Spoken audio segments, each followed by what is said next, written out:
Ukrainian president visited Washington to appeal for help fighting Russia, winning warm words of support and weapons from Joe Biden, but confronting U.S. skeptics. Volodymyr Zelensky confronted skeptical Republicans who want to cut off aid. Now, despite the United States and allies' continued ambitious efforts to bolster the Ukrainians, there are no signs of an end game in the war.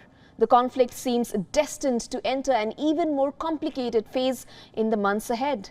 Now, Biden announced a new package of U.S. military aid, including sophisticated air defense weapons. He said the first M1 Abrams tanks will arrive in Ukraine next week, boosting Kyiv's forces as they battle Russian troops in a slow-moving counteroffensive.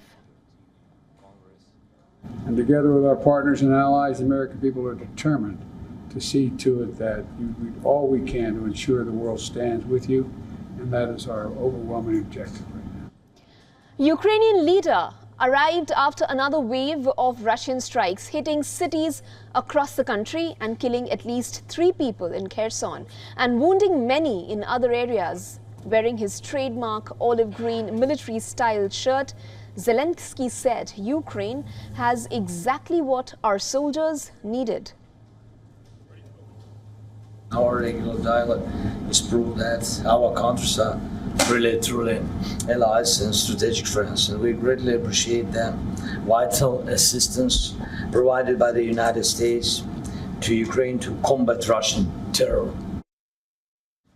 But behind the visuals, firm handshakes across a grand cabinet table and shows of solidarity in the Oval Office lay the fact that Zelensky's second wartime trip to the United States was far tougher than the first one.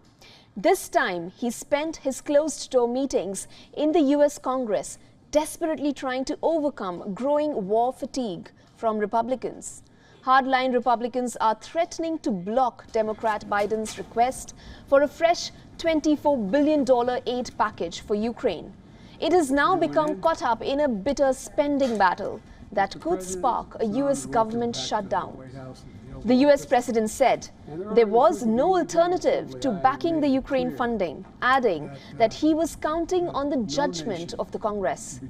As part of his bid to win over Washington, Zelensky went to the Pentagon, where he laid a wreath at the memorial for victims of the September 11, 2001 attacks. But in a blow to Zelensky, Biden rejected a request for longer-range ATACMS missiles that can strike up to 300 kilometers away.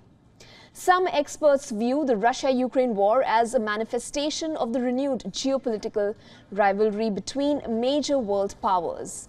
Analysts say Moscow is seeking to alter the Western-led system prevailing since the end of the Cold War. Western allies say the war has broken the entire security architecture built patiently on the European continent over many decades.